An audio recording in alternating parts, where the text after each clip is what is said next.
là pour les patates douces comme prévu. Alors, deux types de multiplication. Multiplication par prélèvement des yeux. Donc vous avez vu le principe, hein. On met la patate immergée aux 2/3 dans de l'eau et puis au chaud dans la maison, hein, tout simplement. Donc les yeux dormants se réveillent, il y a des pousses qui apparaissent et c'est ça qu'on va prélever, hein, tout simplement. C'est ces petites pousses-là et qu'on va bouturer. Un truc pour ceux qui l'ont fait comme moi de bonne heure dans la maison, je pense qu'il est encore temps, je suis pas sûr, mais je pense qu'on peut encore là. Elle fait que de pousser la patate douce. Donc assez souvent, pour pas qu'elle s'effondre, on est obligé de couper la tige. Voilà. Et quand on coupe la tige, eh ben, on enlève les feuilles de la base. Celles du dessus, on les raccourcit pour pas que ça évapore de trop. Ça nous fait un truc à peu près comme ça. On les met dans un petit vase. Alors moi j'ai ça, je trouve ça vachement joli, les petites éprouvettes comme ça. Hop, ça va raciner. Toc. Voilà. Et ça va raciner très vite. Et ça va m'en faire une de plus. Alors c'est pas que je suis radin, mais quand même des patates douces, j'adore ça. Et plus on en a, et mieux ça vaut. Donc après, je me retrouve avec une petite bête comme ça. La racine est trop longue là, hein, pour que je puisse la mettre dans le godet. Donc j'hésite pas à l'habiller, hein, à la raccourcir un petit peu. Après, vous vous souvenez les godets, comment on les remplit? Donc une fois qu'ils sont bien remplis, bien inondés, eh ben, on s'assure déjà que ce soit bien humide, hein. Donc comment on fait? Ben, c'est pas difficile. Voilà, là on voit bien il est trempé jusqu'à la base. Hop. Donc là elle est là. C'est bon pour toi? Ouais. Attention, ça va aller très très vite. Non, juste voilà, un trou au milieu.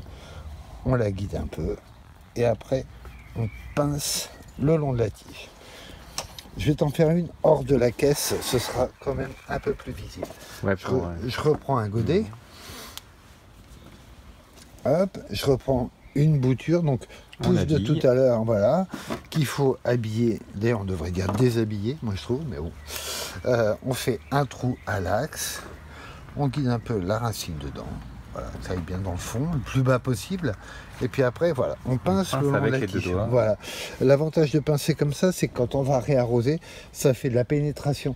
C'est par là que on est sûr que l'eau reste bien à côté de la tige. Et puis ben voilà, hein, c'est parti. Juste un truc, je m'aperçois que si je vais habiller la feuille, voilà, de raccourcir un peu la feuille. Pourquoi tu enlèves un peu de la feuille? Parce que sinon, il y a une transpiration qui se fait par les feuilles. Et si tu veux, si tu laisses une grande surface de feuilles, alors qu'elle n'a pas encore raciné, repris, elle n'a pas le moyen de reprendre de l'eau, elle. Par contre, elle évapore. Elle évapore. Et elle n'a pas moyen. Il n'y a que les racines, hein, qui captent l'eau et qui la remontent. Ok. Donc voilà, quand on fait de la. Quand on plante de la bouture. Alors on a vu la bouture de tige et puis maintenant on va voir le prélèvement d'yeux. Oui, c'est une autre forme de bouturage, sauf que au lieu de partir de la tige, tu vas partir des yeux dormants, donc qui se sont réveillés une fois immergés, qui partent directement sur le tubercule. Donc là on voit clairement, hein. Donc ce que je ferais bien, celui-ci là, il me plaît bien. Donc ce que je fais, c'est que je le prends avec un petit peu de chair.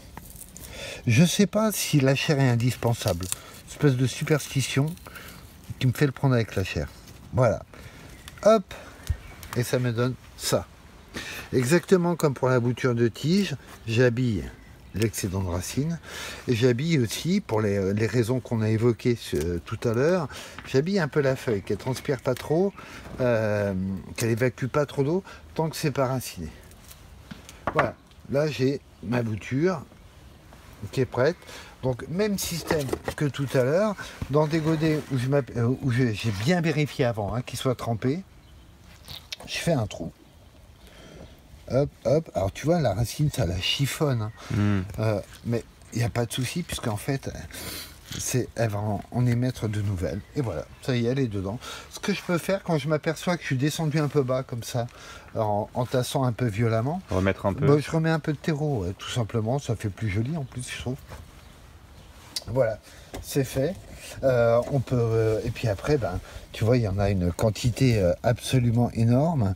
Là, j'en vois une belle aussi, là, qui demande que ça. Elle Quoi. supplie. Ah ouais, ouais, ouais. Bouturez-moi. Bah ouais, c'est quand même incroyable de se dire que sur un seul tubercule comme ça, avec un, Tu fais toute ta production là, avec quasiment une seule patate douce. Quoi. avec une seule patate douce. Honnêtement, je suis pas super fan parce que quand tu fais de la bouture, c'est de la multiplication réellement à l'identique.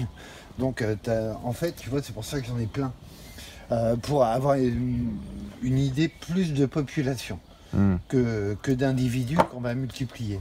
Même si sur les patates douces, on a peu de risques quand même de ch'touille qui peut passer de l'une à l'autre. Voilà, donc même chose. Alors ch'touille, ça veut dire maladie dans Oui, le... dans mon langage. Voilà, tac.